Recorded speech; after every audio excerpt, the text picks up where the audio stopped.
Three, two, one. Hello, everyone, and welcome back into another edition of Chop It Up here. This is being recorded on a Tuesday morning, recapping some wild college football, NFL, and even the World Series. An insane Game 7 in Toronto as the Dodgers pick up their second consecutive World Series title. We'll get into that as well. But first, we'll start it off in the college football realm, as we always do.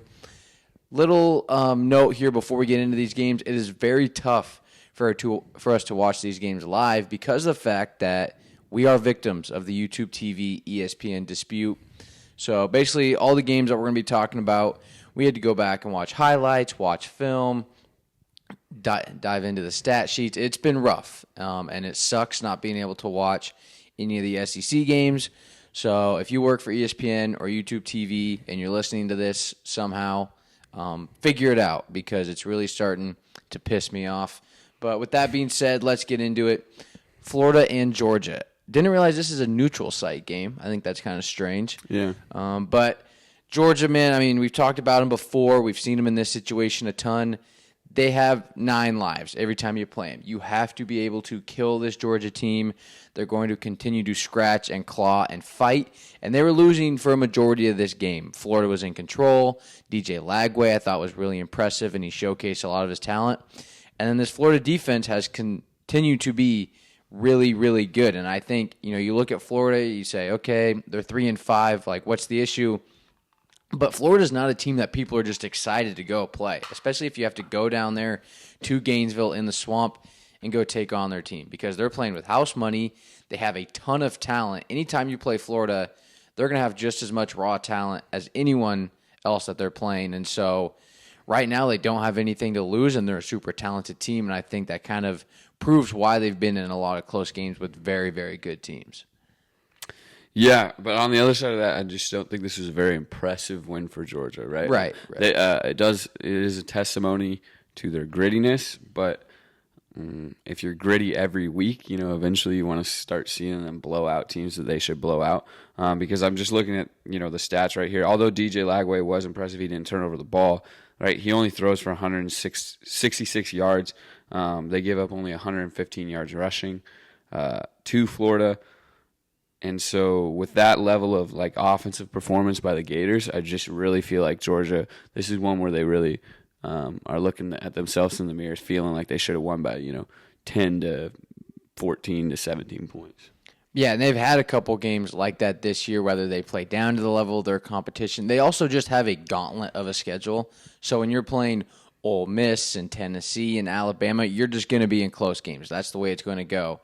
But no, I think you're right, especially when you get into the back half of the schedule where you can't afford to slip up on the road to an unranked opponent, and we've seen teams do that like Miami. You just can't afford to be in these types of situations. You know you're the better team. You know you have more talent, the better coach, and Kirby Smart. You have to be able to just put teams away early and often because if you let these teams linger around, confidence builds, and then you're only 1 or 2 plays away from really slipping up. And we talked about Georgia being resilient in these games. Florida also kind of handed the game to them in a couple ways. So a little bit of notes I took while watching film. Like I said, I thought Lagway was great. And you have to execute against Georgia in big-time situations, meaning the fourth quarter, and you have to finish drives and put points on the board consistently.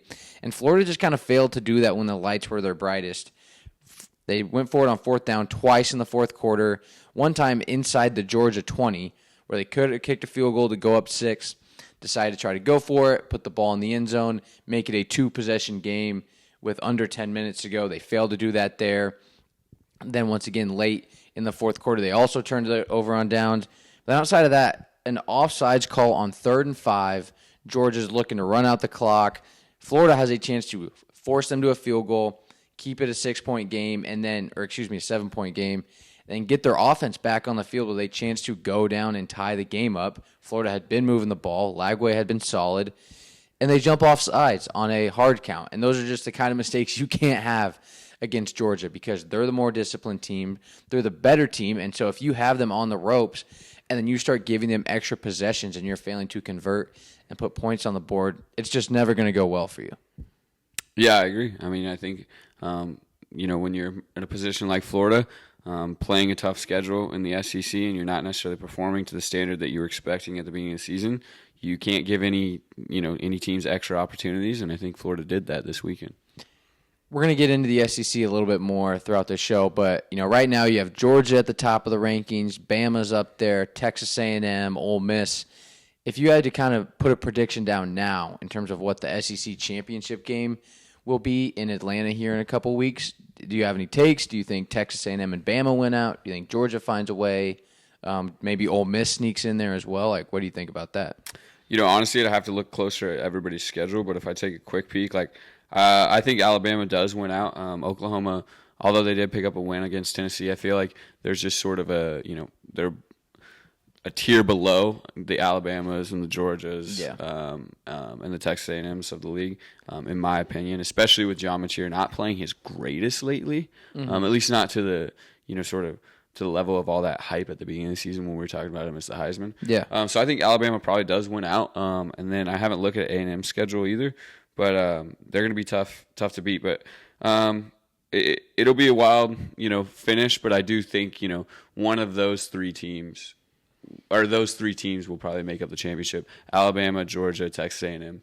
I don't really think any of the 2-loss teams are probably going to sneak in there. No, yeah, I think you're right. Let's move on down to Austin in a game that you predicted. Actually, you predicted all 5 games. You went 5 for 5 this weekend on the picks, so congrats on that. Texas sneaks by Vanderbilt, 34-31. In my opinion, the score is much, much closer than this game was for its entirety.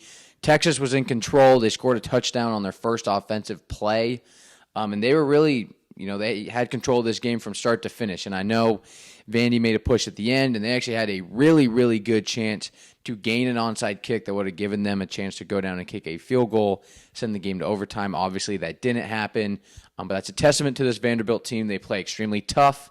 Diego Pavia, that Commodores offense, never quit, never gave up. They're fun to watch. I think they do still have a chance to make the college football playoff. Obviously, the SEC strength of schedule is going to help them. They only have 2 losses, so you give them the benefit of the doubt there. But not ideal to pick up your second loss here to Texas, which is a team that I think, myself included, people were kind of writing off. Arch hasn't looked great. The offense has been struggling. Maybe some injuries on the defensive end on what is a really, really strong Longhorns defense. But this was kind of the Arch that people have been waiting to see. I mean, he was 25 of 33, over 300 yards passing, 3 touchdowns, no interceptions.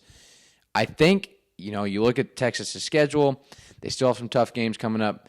But to pick up a win like this and to have the offense play the way it did has to give this team a ton of confidence heading into the home stretch of the season. Yeah, I agree. And I was thinking about this Texas football team over the weekend. It's been a shaky season, to say the least, for them, at least, to their standards that they had before the season and their expectations before the season. But at the end of the day, it seems like they are trending upwards. And despite, some of their early season struggles, we know how talented they are. And you really want to just be playing your best ball when it matters at the end of the season.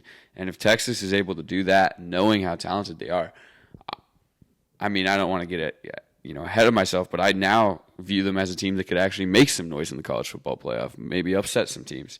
And so, it'll be really interesting how these guys finish the season. I think they have to win out. Probably, if maybe one more loss, depending on who it is, might put them on the edge, but they're definitely trending in the right direction. Let's kind of play the Texas game here for a second. So they have a bye. Then straight off the bye, they take a trip down to Athens. You got Georgia in between the hedges, Arkansas, and then A&M. They get that game in Austin at home against the Aggies. Now it seems like they do have a chance to win those games. I personally don't think they'll win both the Georgia and A&M game. I just think both those teams are a step above Texas. However, if Arch is going to play like that and the offense is going to be that dynamic, you know what they can do on the defensive side of the ball. I mean, now it goes from they're definitely not going to win both of those games to if things shake out their way and they can play consistent football, they're going to have a legitimate shot to win. Yeah, and I'd actually like to backtrack on my statement now looking at that schedule. I think they can actually drop one of those games and probably make the college football playoffs. As a 3-loss team? I don't know if we've had a 3-loss team, but think about it. Their loss is going to be to the best team in the country by a single touchdown. Yeah. If they perform well in their loss to either, let's say, Georgia or Texas A&M, probably Georgia away would be a better loss I think, probably. Yeah. Let's say that's a one-score game. Then you're really saying their only blemish is a loss to Florida. And I know they didn't pick up wins against Georgia and Ohio State, but they have wins against Oklahoma and Vanderbilt. I don't know. It'll be tough. They'll be on the edge. So Either way.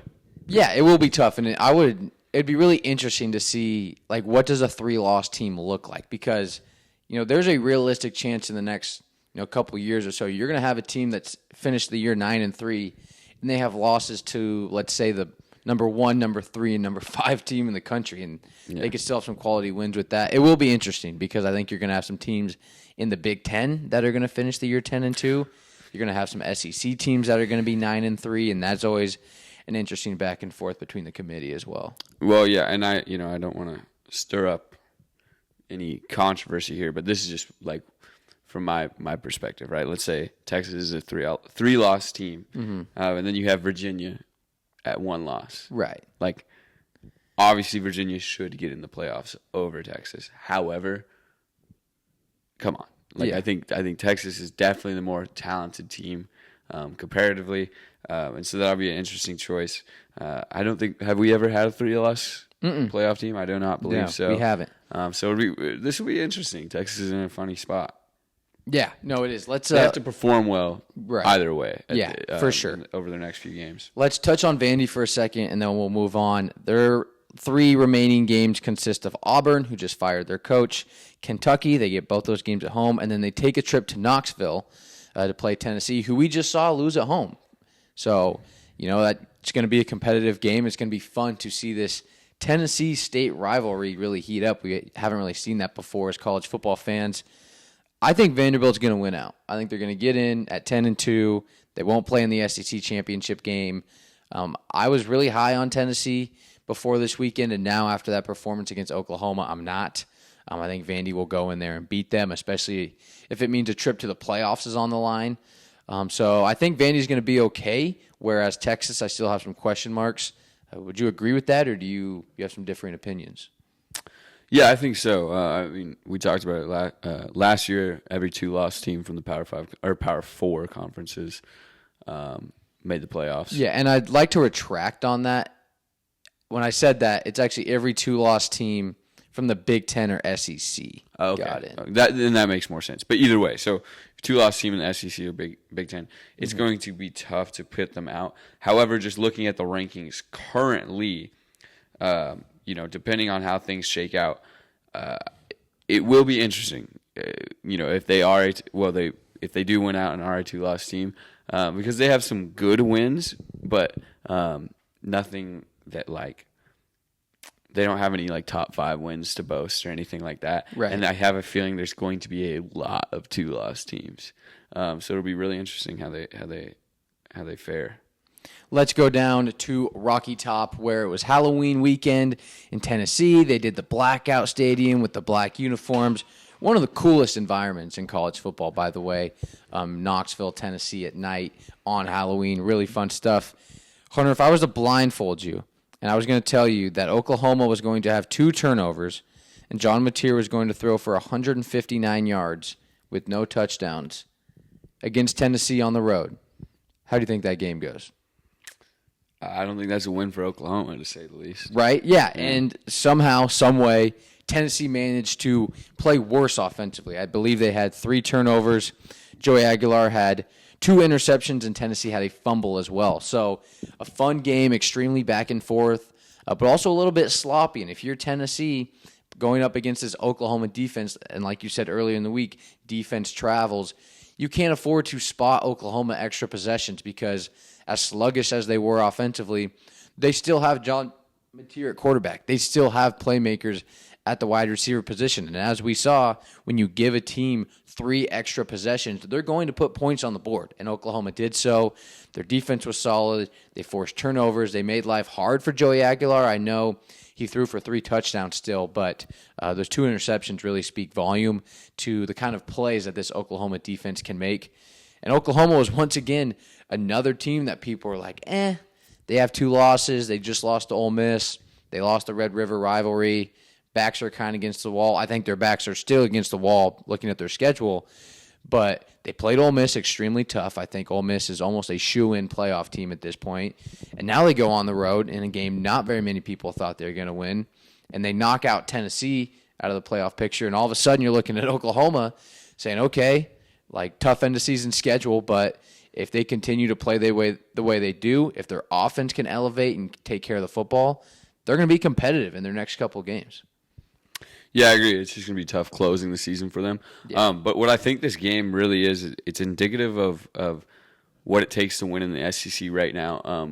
As a one of those top teams in the SEC, because what I saw it as is you just can't get behind to these good teams like Texas, Oklahoma, not as much Vanderbilt, but Georgia, Alabama. All of these teams have great defenses that travel, and so what happens is you can't get too far behind. You can't give them too much leverage, and we've seen it multiple times.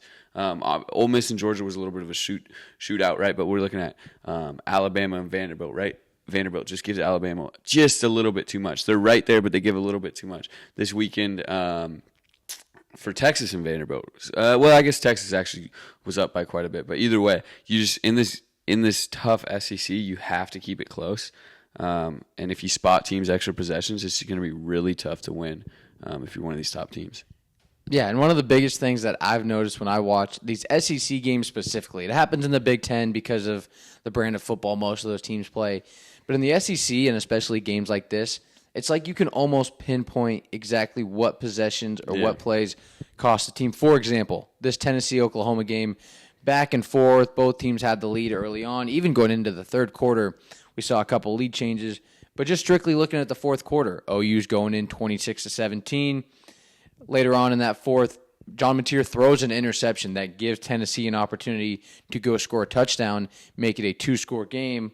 Oklahoma, they're able to respond. They end up to go on to win the game. But in that fourth, Tennessee decided to go for it on fourth down, and they didn't convert.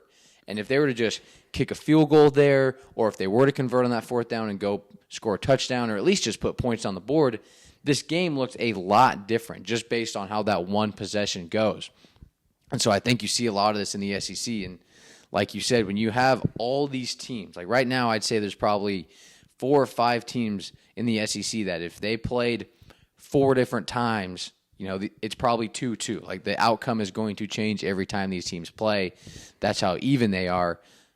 It shows. It shows in games like this. I think Oklahoma, they were the better team on Saturday, but I wouldn't say that Oklahoma is far superior to Tennessee by any means. But it's a playoff elimination game in the SEC. Tennessee, they're probably not getting in. I'd be shocked if they did. And that's just the way life goes in the SEC. So that's going to do it for our SEC talk. We're going to wrap it up with a Big 12 game. College Game Day was there. We both called it the Utes of Utah finally picking up a big win. They've had a tough schedule, tough losses to Tech and BYU in the Holy War a couple weeks ago.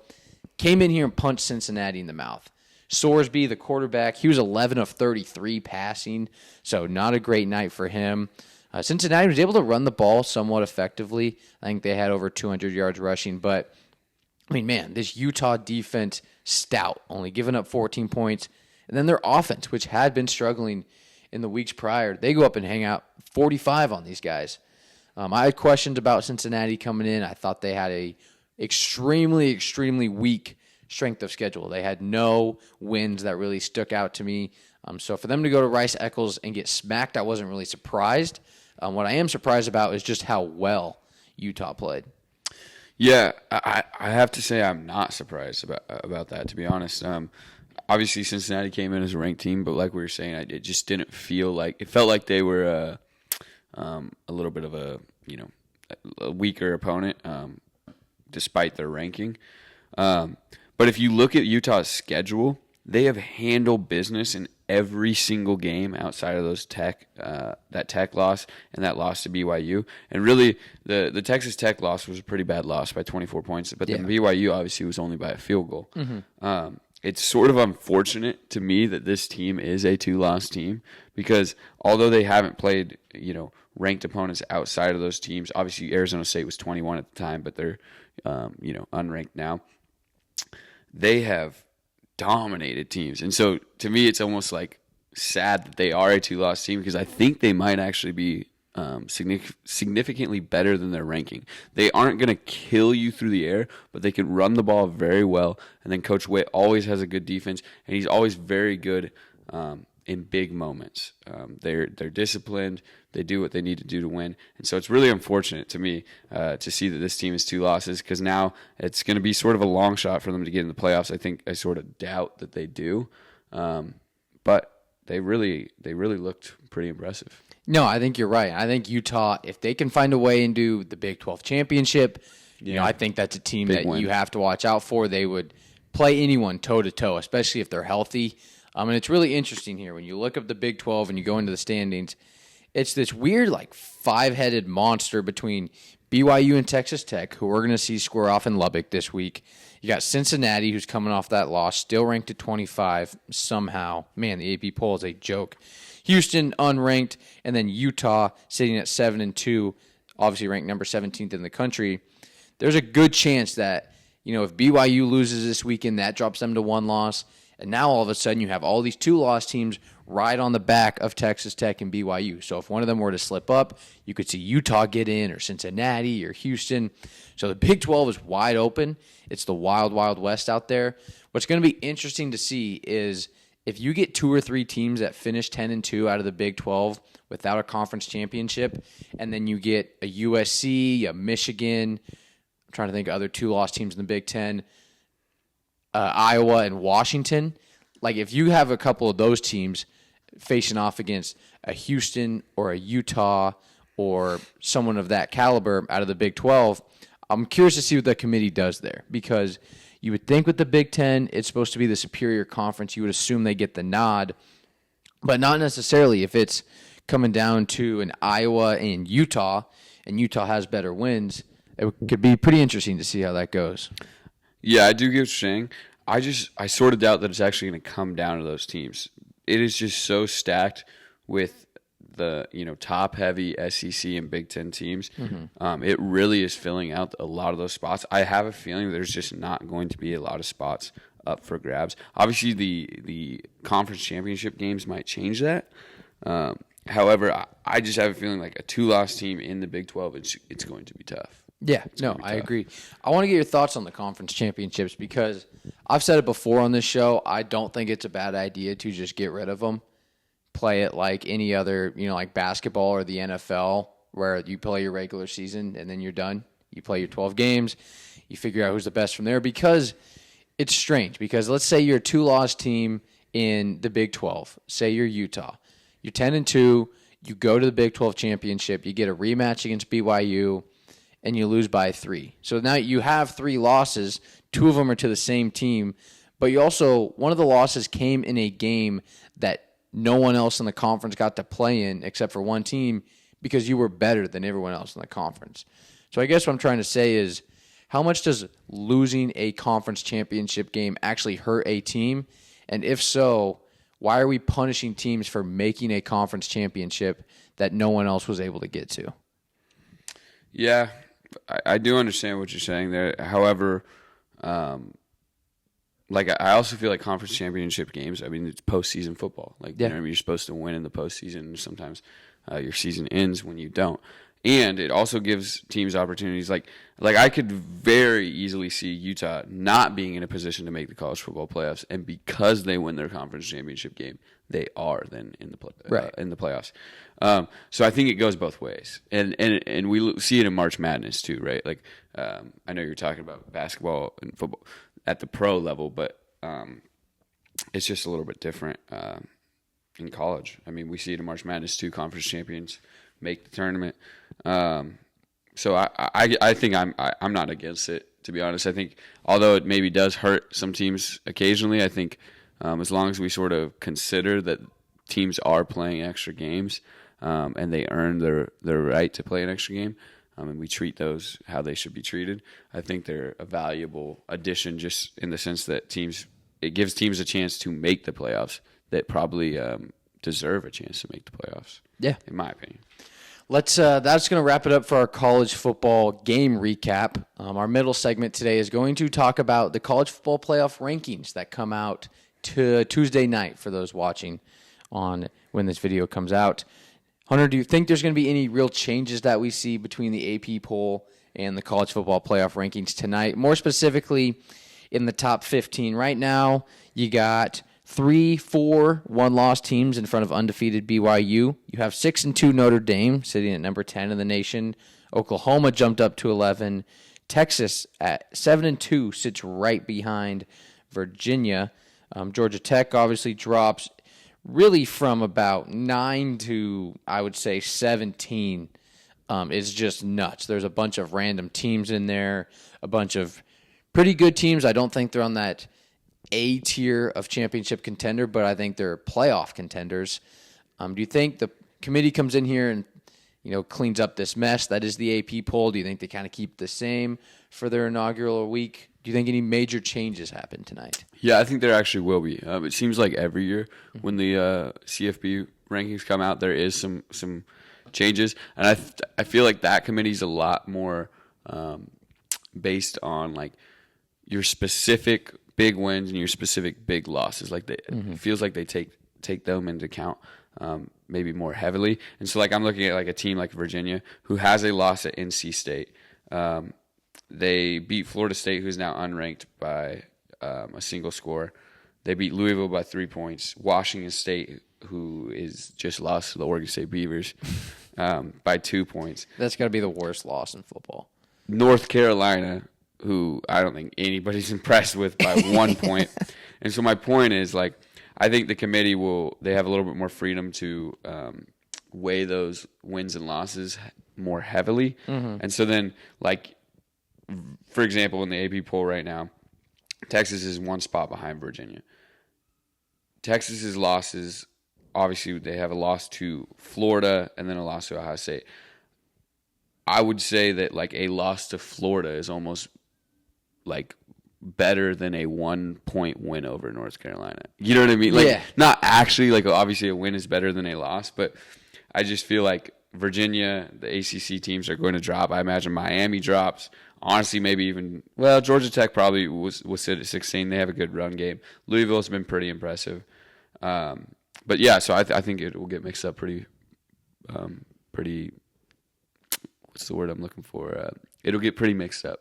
Nice. Yeah, that's a good save there. Yeah. No, I think you're right. I also think what people are failing to realize is that when you look at this top 15 or the top 18, a lot of these teams are still going to play each other, whether it's a conference championship, whether it's a regular season matchup.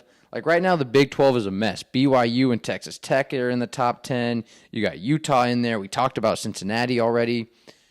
A lot of those teams still have to play each other, and 2 of them are going to square off in a conference championship game.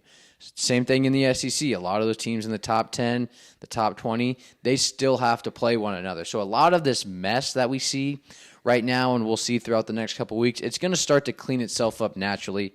Same goes in the ACC, which is really interesting because you have Virginia, you have Louisville, Georgia Tech, Miami seems like they're probably out of it right now.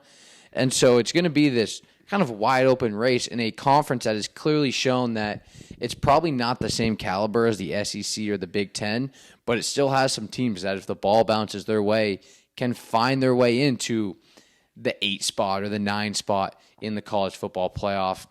I think there's going to be some shakeup. I'm saying this completely unbiasedly, but I think there's some teams in the Big Ten that have just been flying under the radar. I do think Washington cracking the top 25 is fair. However, I think Iowa is also a team that deserves a lot of credit. We'll see when your Ducks go to take them on at Kinnick Stadium on Saturday. But I'm interested to see kind of where the bias goes. Do they favor the 2-loss Big Ten teams more than the 2-loss ACC or Big 12 teams? How do they view the 2-loss SEC team? What? Or the 1-loss ACC or Big 12 teams. Or the one, yeah, exactly. How do they look at 2-loss SEC teams with bad losses compared to maybe a 2-loss Big Ten team with pretty good losses? Like, it's tough to tell because you have teams that might be 8-2 and their losses are to 500 teams and they might be ranked 12th in the country, or like a team, and I'm just using this as an example because it's the first thing that comes to mind, Washington's ranked number 24. They don't have any strong wins, but their losses are to Ohio State and Michigan. I'd say those are pretty good losses. So it's kind of just hard to tell, and I'm glad it's not really my job to take care of that. Yeah, and I can't stand, conference bias. However, you also have to just sort of be honest with yourself. I feel for example, a bad loss in the SEC to a 500 team in the SEC is so much better, in my opinion, than a bad loss in the ACC, right? To a 500 ACC opponent. Yeah. And there's just a lot of that. Truthfully, if we have Michigan going up against, Virginia, that's a 9-spot difference in the AP poll. And I think I'm definitely probably putting my money on Michigan. You know what I mean? No, I agree. Let's wrap this thing up. Let's get into the dude of the week. I think we both have our candidates, and I think they're different people this week, so that's a win for us. Hunter, we'll let you kick it off, man.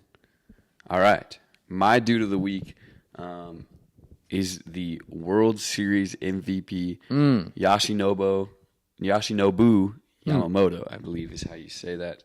I apologize. There's a lot of letters in there. But that guy is crazy. I think he pitched 9 innings in Game 3 or Game 2. I can't remember. Game 2 or Game 3. Only gave up 1 run, I believe. Crazy. Comes in Game 6, pitches 6 innings. Stellar performance. Then the next night comes in and closes and gets the win for the Dodgers. That's just an all-time World Series performance from a pitching standpoint. Something we probably haven't seen done since a long time ago when dudes probably used to throw every game or just about every game. And so I think he deserves dude of the week, man. I mean, throwing 3 times in the World Series, back-to-back nights. And we're not talking like a closer that throws 1 inning. We're talking 9 innings, 1 game, 6 innings, and then 3 innings the next. And holding it down every game. Pretty impressive. Yeah, no, I thought it was great. My favorite part about not just Yamamoto, but the Dodgers have a couple guys, that they got over from leagues in Japan, whether it's Yamamoto or Ohtani. They have another pitcher on their staff that's from Japan as well. I don't remember. But, they don't speak English, so you don't really understand them. They have to have a translator. But you can just see the pure joy that they had after winning the World Series. And I think it's really funny when the crowd's chanting their name or they might be getting interviewed and they probably don't really understand what the people are saying, but to just see them so happy and to see them laughing and then obviously the translator kind of explaining the jokes that they're saying, pretty funny. And yeah, Yamamoto is a dog because that was a stellar performance from him on the bump. My dude of the week goes to a guy who, when the Dodgers were down to their last 2 outs in the 9th inning, it looked like the Blue Jays had it. The World Series was coming back to Canada. Miguel Rojas launches a single shot home run? Solo. A solo, yeah. Launches a solo home run to tie the game and send it to what we thought was going to be extra innings. But when the bottom of the 9th came around and the game was tied after the Rojas bomb, 2 outs, bases juiced, deep fly ball to left center field. Not bases juiced at this point. No, it was. No, it definitely wasn't because I would have tagged up and scored. No, but there's 2 outs. For the 2 outs. Oh, yeah, there's 2 outs. Sorry, I thought we were talking about a different moment. No, there's 2 outs, bases juiced. Ball gets hit right between Kike Hernandez, the left fielder, and Rojas, who is playing center. And you're watching it on the TV, and you see the ball is almost perfectly hit between both guys. They're both going at it. You can tell there's not really a ton of communication on, and I'm not a big baseball guy, but I do know that the biggest thing is you're supposed to communicate when there's a fly ball in the air. Neither guy doing that. Kike and Rojas ram right into each other. Everyone thought the ball was going to drop. Rojas just goes up and mosses Kike Hernandez, catches the ball. Hernandez got laid out, dude. It looked like a linebacker coming across the middle in Rojas and just taking Kike out. Nevertheless, catches the ball, sends it to extra innings. The rest is history. The Dodgers go on to win. Heartbreaking loss if you're the Blue Jays. I mean, Rojas single-handedly tied the game with his bat, and then when it looked like a disaster was going to happen in the outfield, he comes up with a big-time catch and saves the Dodger season. And obviously they went on to win the World Series, so shout out Miguel Rojas. He's my dude of the week. that's going to wrap it up for today's show. Do you have any closing comments? No. Nope. All right. College basketball is here. Yeah, go check out some college hoops, some good games last night. A lot of really, really talented freshmen, so keep an eye on them as they make their names known throughout the season. If you haven't already, like, subscribe, share the channel with a friend as we try and grow the pod. And, we will catch you guys very soon, and enjoy your week.